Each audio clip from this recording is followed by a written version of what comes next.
Well, welcome back to another episode of the Always About People show. You may be wondering, where is this guy? Well, I'm actually hiding out in a server room at a client in Jacksonville, Florida.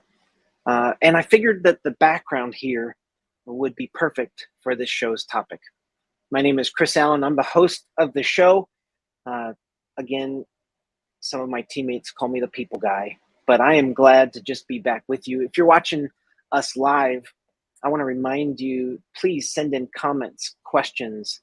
Would love to take your questions live, answer any thoughts that you have, any comments that you have, and specifically any questions that you may have on this topic. I'm excited about this topic. Actually, a colleague of mine is the one who brought this idea to me after one of our previous shows. This idea of the power of unsubscribe. She was actually going through her inbox and unsubscribed to an email. And she was regularly getting these emails and just thought, I'm going to unsubscribe. And the power and the empowerment that she felt as a result of just unsubscribing did something within her brain that I thought we would take just a few moments to talk about. Because we are well aware that we are bombarded by information, bombarded by notifications. We're bombarded by emails. Our inboxes fill. On our computer screens, we get notifications of news stories as they're happening, of text messages as they come in, of emails that are happening, of anything that we, again, allow notifications for, we are bombarded with all day long. We're bombarded by news stories in the media, and we're bombarded by negativity. On our social media accounts, we're bombarded by whatever news is hitting our feed.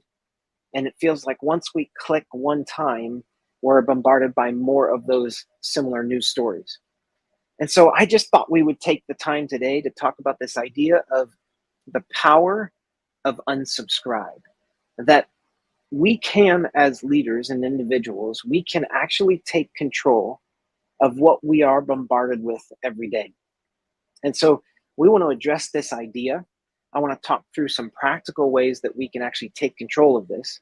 Because in the same way that we're bombarded by these news stories, and it almost looks like on the screen of our computers, the same thing is happening in our brains. And so as I've talked with friends and individuals about this topic, people have brought up different ways that they've connected with this idea of unsubscribing. But again, I just want to make sure that I set this up correctly, and that I hope that this is not just a show about practically how can I reduce the emails that are hitting my inbox and the notifications that are hitting. But really, this is a show of how do I take control of the distractions in my own mind? How can I detach from the things that confuse, from the things that distract, from the things that create a loss of focus in my life? And how can I help you today, you as a leader, you as an individual? How can I help you think through the decluttering process? So a couple of the really practical examples that people have brought up, even as I prepared for this show, think of this one. I know that in our house, as we've lived in our house for a number of years, it's amazing how much stuff you collect. And just like in this room behind me, there's boxes and cords and all kinds of other stuff that's been collected over time. And I think it's a healthy exercise as leaders and human beings that we would go through the decluttering process, even in our environments, like our homes. So if you've ever moved before, you know that the moving process takes you through this exercise of deciding what's most important, what to leave behind, and what to take with you. And so as I was talking with a friend and a colleague, she was saying, I asked myself three questions related to stuff. The first one is, have I used it or have I worn it in the last 2 years?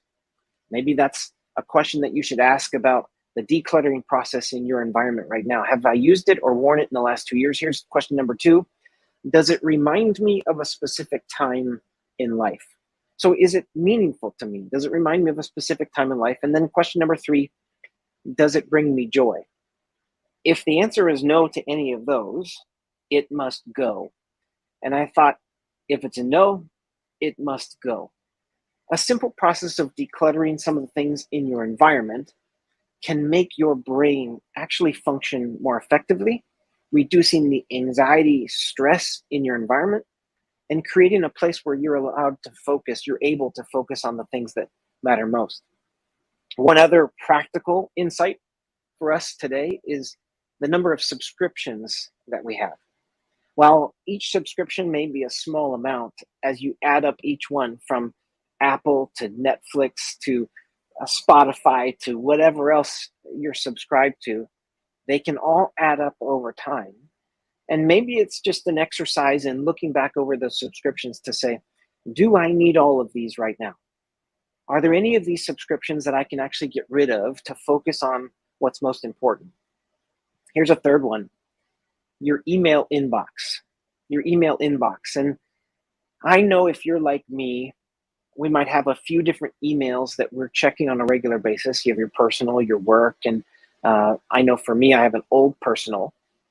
And it's amazing what kind of subscriptions I've made to emails, whether knowingly or unknowingly, over time. And on a daily basis, I've just gotten into the habit of swiping delete, or swipe archive, swipe archive. But every time I do that process, it's a lack of focus. It's a distraction. It's removing my mind from being able to think clearly. And yet in my mind, I've told myself I don't have the time to go through and unsubscribe from each one. However, when you do take the time to unsubscribe, there's an empowerment that happens. It's almost like your brain says, thank you for decluttering. And so when it comes to your inbox, a few questions that we would just recommend you ask practically. Is this email just taking up space? And if it is, and if you find yourself regularly deleting or archiving, I would just say unsubscribe from that.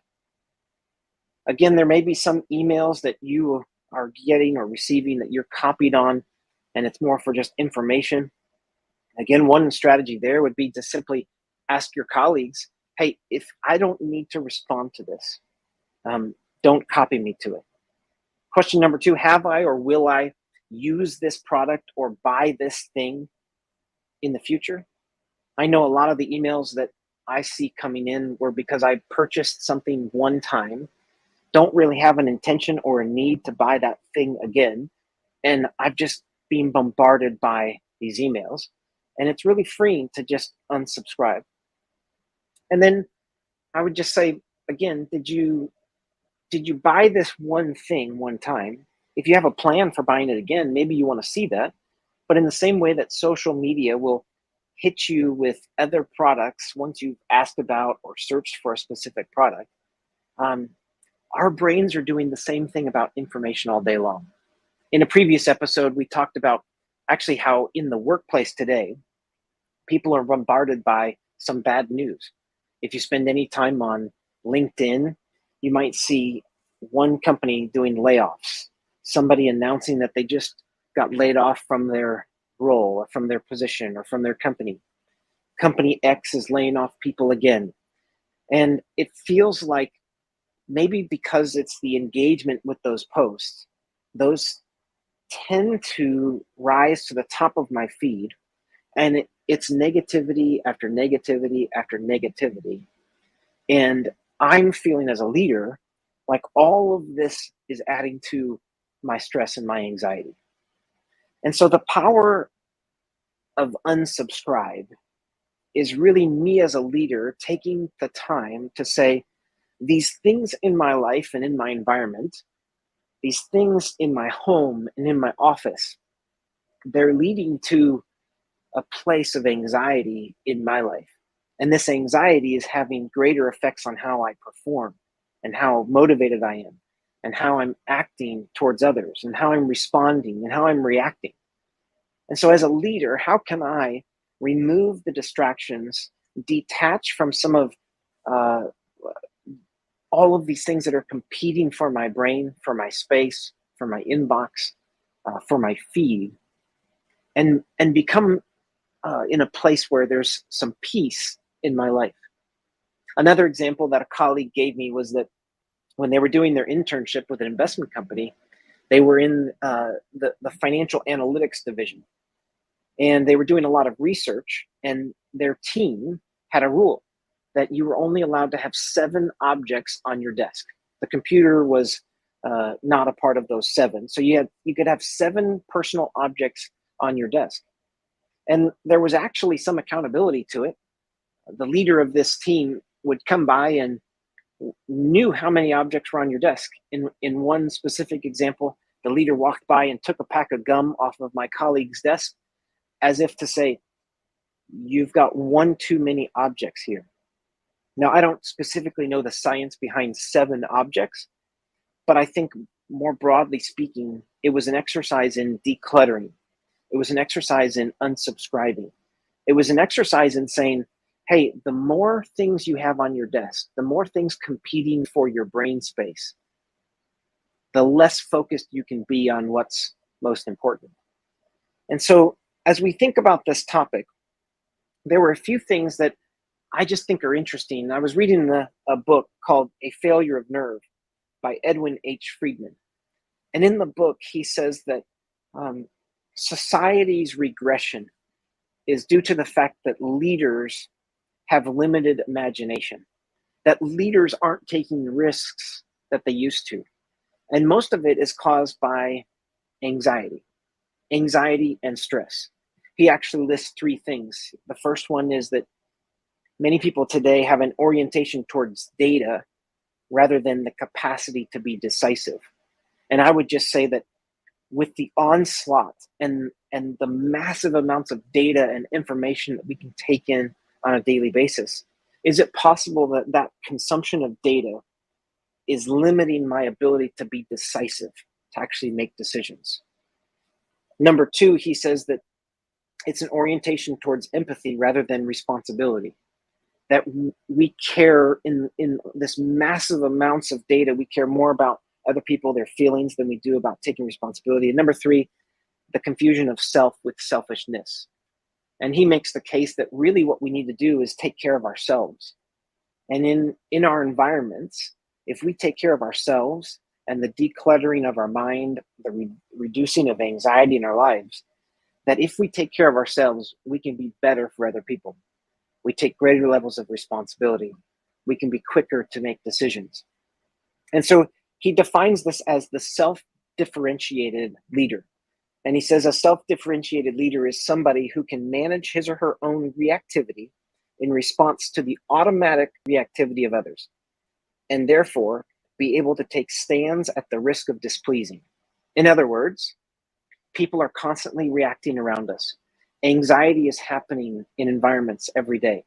The news is reacting. Employees are reacting. Organizations are reacting. People in your family and home are reacting. People on the road are reacting. And as leaders, we react to their reaction. But can we get to a place where we take stands as leaders at the risk of displeasing others? And I think ultimately, many times under the anxiety of life, we become people pleasers. And so a well-differentiated, a self-differentiated, well-differentiated leader is somebody who can take stands. And here are some practical thoughts from him as an author in this book. He says, a well-differentiated leader is clear about their life goals. They're less likely to become lost in the anxious emotional processes swirling about because they know where they're headed. And so in the same way that we were talking about clarifying your home and stuff and inboxes and subscriptions and all of that represented by what's behind me, the more that we take ownership of that, the more that we can clarify that, that's going to help us to focus on what's most important, like life goals.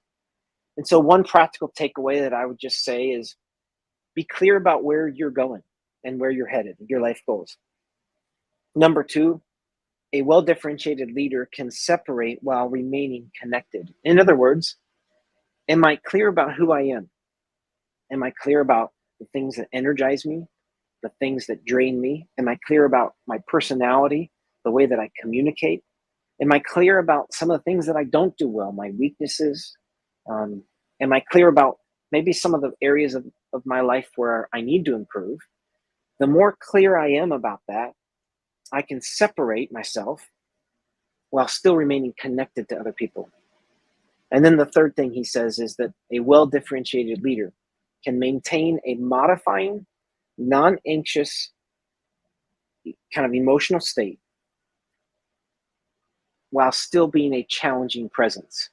And so the takeaway from that would be it's about my presence. As I declutter, as I unsubscribe, as I reduce the anxiety in my life, I want to become more clear about my life goals, more clear about who I am, and more clear about the presence that I bring into any environment and any situation. And so, practically speaking, I want to be in a place where I'm reducing the anxiety in my life. So, Chad just sent in a question. Do you have a practical approach on how to unsubscribe from systems and processes that keep you busy so you may feel productive, but maybe keeping you from what's significant? This is a great question because I think even in a remote environment, what we've talked about in the past is that we tend to just do things to make ourselves feel productive. In some ways, it's our attempt to get value and validation by responding quickly to notifications. Like if I can just stay busy and I make everything urgent, then I'll feel productive in my day. My boss, my supervisor, my organization, if they see how fast I can respond to things, they know that I'm working. And I would just say to Chad's question, I think we've got to assess everything that we're doing throughout a day. And I think if we're not clear about the initiatives that are most significant, if we're not clear about the things that will drive our work or our responsibilities or our accountabilities, if we're not clear about what will drive them, we'll just stay busy responding to things. So to your question about systems and processes, I would say, is there a system, a process, or a social norm within your organization where everybody just stays busy and everything's urgent? In organizations that we work, I've seen that start from the top. That maybe the social norm has been established by the founder of an organization, by the leader, and they stay busy with everything. And so a system has been created in the organization where everyone just thinks this is the way we operate. And so a solution would be to just say, regardless of where you are in the organization, how can you bring yourself and your team back to a place where you're asking the question, what is the most important thing we should be working on today or this week or this month or this quarter, defining what's most important. And then on a daily basis, taking the time to be reminded about what's most important. Yes, the urgent will always be there. The notifications, the inbox, the news stories, the urgent matters that you need to attend to, the text messages, the Slack messages will always be there. But you can quickly become consumed with urgency rather than importance. So to Chad's question, sometimes we can't change the systems and processes of an organization, but we can change the systems and processes that we find ourselves in as humans. And my encouragement would be take the time to assess, reduce the clutter, and get back to what's most important, the most important things you could be doing to drive results that you want.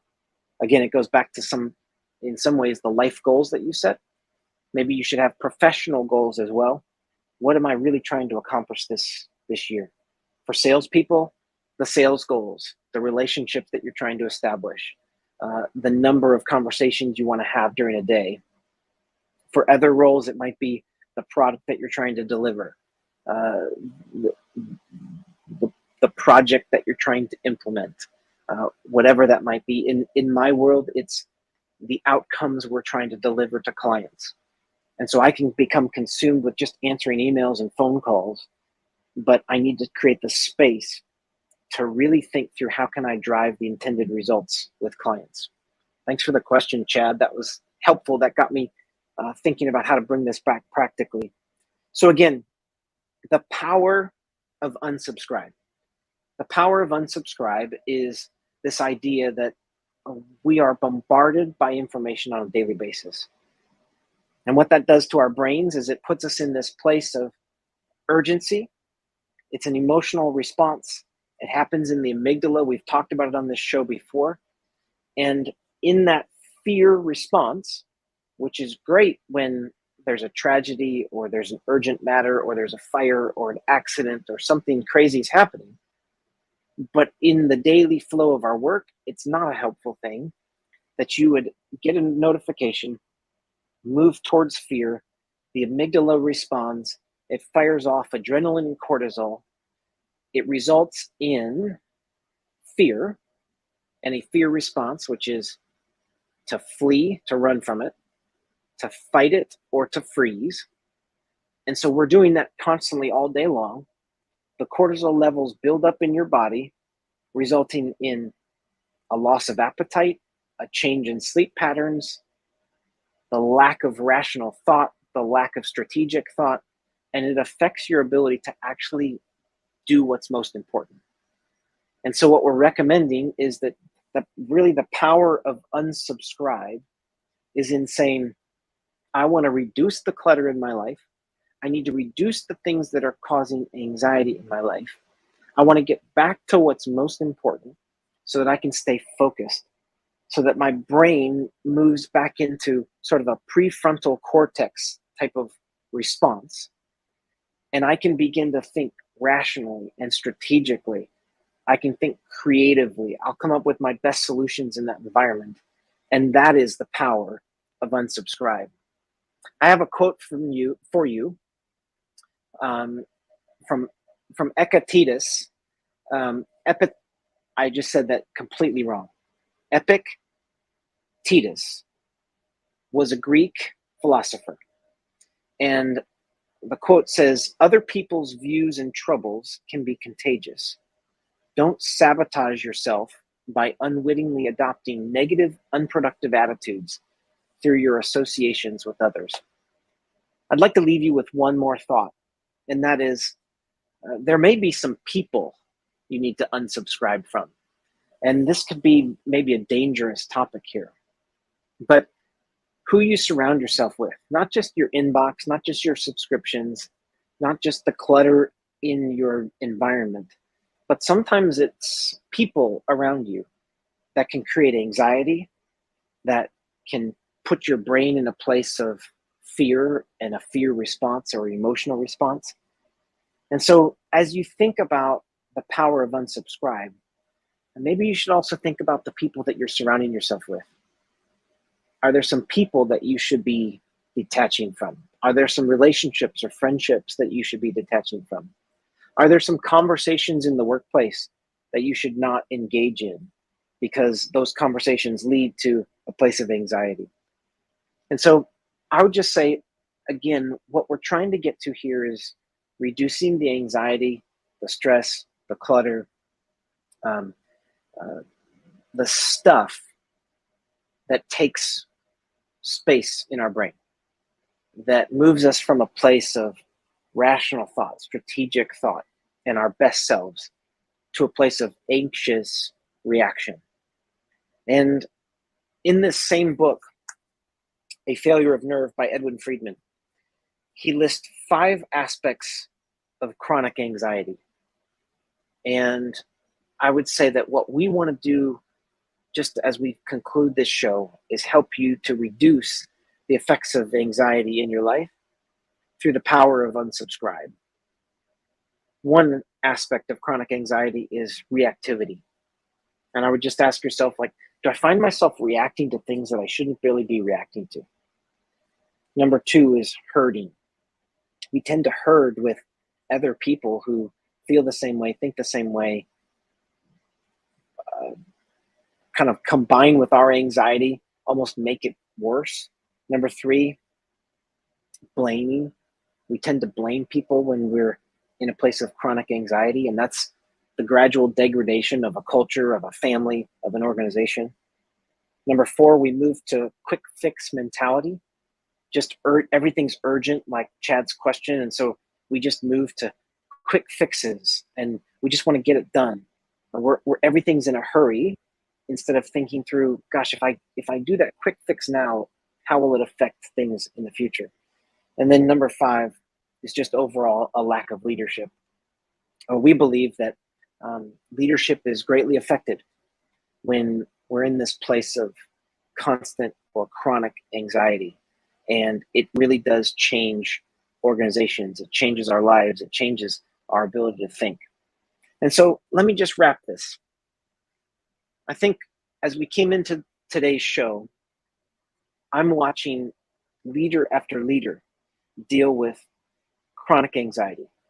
I'm watching our nation deal with anxiety of pandemics, of financial markets, of inflation, of recession, real estate, you name it, wars in other parts of the world, elections, Supreme Court. We're living in this place of constant anxiety. I'm seeing it in families. We're watching the stats on mental health, suicides, depression rates. We're seeing it in teachers in schools. We're seeing it in parents who've had to move towards homeschool and who are now working remotely, and kids in the background screaming. I'm seeing it on the road as it feels like drivers are more anxious than ever. We're reading it in the news. We're seeing it on social media. We're seeing it in LinkedIn. We're seeing layoffs happen and people post about that stuff. And what I would say is it feels like we're all living in this constant place of anxiety. Kind of looks like this room behind me. And yet we're carrying this into every aspect of our lives as friends and colleagues and parents and sisters and brothers and moms and dads and leaders. And when we carry that anxiety into our relationships, it's having a detrimental effect on those relationships, on the people we lead, on our work product, on our performance, and on our motivation. And I would just say it's time to unsubscribe. The power of unsubscribe is taking a few moments to just say, how do I remove some of this clutter from my life? In places like my home, my work environment, my desk, my inbox, my subscriptions, my relationships. What do I need to do to reduce the anxiety around me so that I can move into a place of better performance, greater peace? A place of greater peace is what so many people are looking for. And I think a lot of it has to do with just decluttering, unsubscribe. So I hope that you were able to take something practical from today's show. We covered a lot of ground, but a little ground. We covered a lot of thoughts.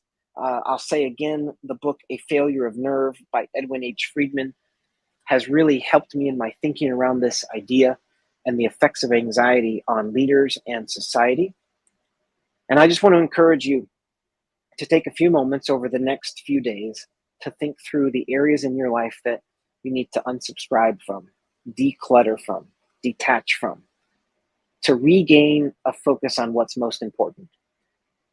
So thank you for joining us live today from the computer room of a client in Jacksonville, Florida. For those of you who join us on a weekly basis, thanks for being here. Like, subscribe, tell a friend, whatever. Send this link to someone afterwards that you think might need to hear it. But I hope that you will take the time to unsubscribe this week. Thanks for joining us. We'll see you next time on the Always About People show.